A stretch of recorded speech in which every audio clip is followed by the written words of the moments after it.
اچھا، میں آپ لوگوں کے ساتھ شیئر کرتی ہوں، میرے پاس جو ہے نا یہ کتاب ہے، یعنی کہ یہ میرے پاس فہرست ہے۔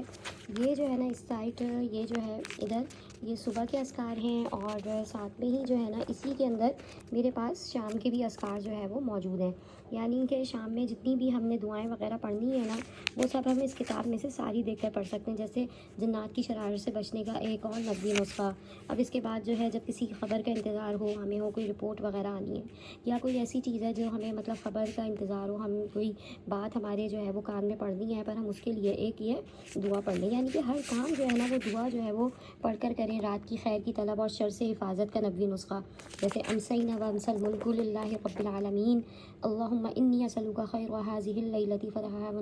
ونصرها ونورها وبرکتها وهداها واعوذ بک من شر ما فیها وشر ما بعدها۔ ہماری شام ہو گئی اور اللہ رب العالمین کے ملک کی شام ہو گئی۔ اے اللہ، میں آپ سے اس رات کی بھلائی اور اس کی فتح اور کامیابی اور نور اور اس کی برکت اور اس کی ہدایت مانگتا ہوں، اور اس کے بعد کے شر سے آپ کی پناہ مانگتا ہوں۔ تو دیکھیں اس کے فائدے جو ہے نا وہ کتنے، مطلب اردو میں ہی نا اس کا ترجمہ میں آپ کو بتا رہی ہوں، اور ساتھ میں جو ہے یہاں پر بہت ساری ایسی دعائیں جو ہمیں مطلب پڑھنی چاہیے، اور اس میں جو ہے نا فائدہ ہی فائدہ ہے ہر انسان کے لیے، اور سارے مطالبوں کا پورا ہونے کا نبوی نسخہ نا شام کی ہے یہ دعا میں۔ اللہم انت خلقتنی وانت تہدینی وانت تطعمنی وانت تسقینی وانت تمیتنی وانت تحیینی۔ اے اللہ، آپ ہی نے مجھے پیدا کیا، اور آپ ہی مجھے ہدایت دینے والے ہیں، اور آپ ہی مجھے کھلاتے ہیں، اور آپ ہی مجھے پلاتے ہیں، اور آپ ہی مجھے ماریں گے، اور آپ ہی مجھے زندہ کریں گے۔ اس کی فضیلت کیا ہے؟ حضرت حسن بصری رحمۃ اللہ علیہ فرماتے ہیں کہ حضرت سمرہ بن جندب رضی اللہ تعالیٰ عنہ نے فرمایا کہ میں تمہیں ایک ایسی حدیث نہ سناؤں جو میں نے رسول اللہ صلی اللہ علیہ وسلم سے کئی مرتبہ سنی، اور حضرت ابوبکر اور حضرت عمر رضی اللہ عنہ سے کئی مرتبہ سنی۔ میں نے عرض کیا ضرور سنا ہے۔ حضرت سمرہ رضی اللہ عنہ نے فرمایا جو شخص صبح اور شام ان کلمات کو پڑھے تو اللہ تعالیٰ سے جو مانگے گا اللہ تعالیٰ اس کو ضرور عطا کریں گے۔ تو دیکھیں سارے جو ہے نا مطالبوں کا پورا ہونے کا نبوی نسخہ ہے، تو ہم اسے 3 دفعہ پڑھ لیں، ویسے تو اس میں ایک دفعہ ہی لکھا ہوا ہے، تو اللہ پاک ایک دفعہ کے مانگنے سے جو ہے نا وہ ہمارے دلوں کا جو حال ہوتا ہے، وہ مطلب جو چیز ہم چاہتے ہیں نا وہ اللہ پاک ضرور عطا کرتے ہیں۔ تو بس یہ چھوٹی چھوٹی دعائیں ہوتی ہیں، اور صبح شام کے اذکار کے نام سے بھی آتی ہیں، تو ضرور جو ہے وہ پڑھا کریں۔ لوگ کہتے ہیں ہم پریشان ہیں، لگتا ہے ہم پہ کسی نے جادو کر دیا، یا کوئی جو ہے پریشانی ایسی ہے جو ختم نہیں ہو رہی، اور وہ لگتا ہے کہ ہم پہ کوئی بندش ہے، کوئی جادو ہے، تو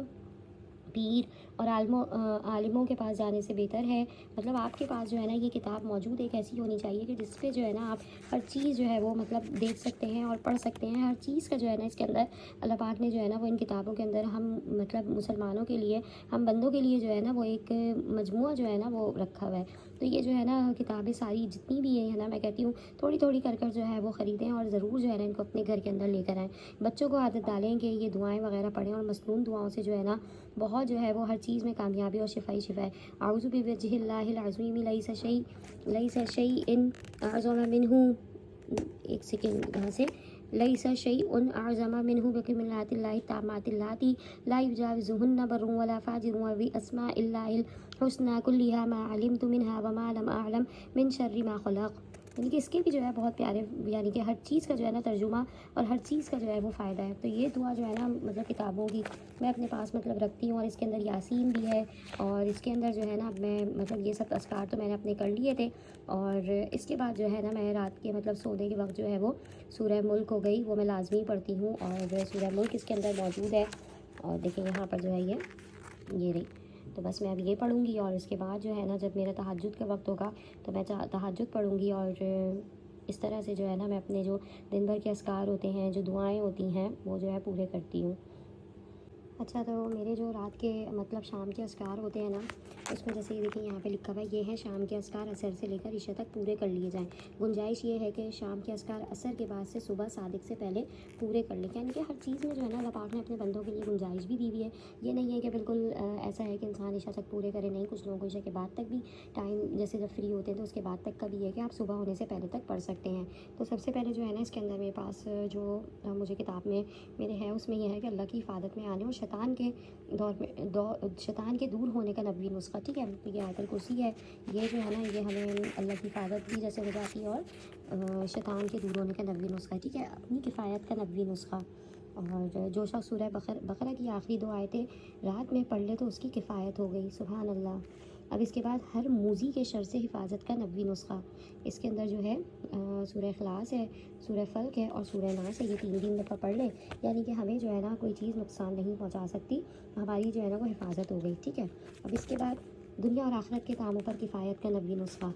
اس کی فضیلت کیا ہے؟ جو شخص شام کے وقت یہ دعا 7 مرتبہ پڑھ لینا تو اللہ تعالیٰ اس کی اللہ تعالیٰ اس کے دنیا اور آخرت کے کاموں میں کفایت کرے گا۔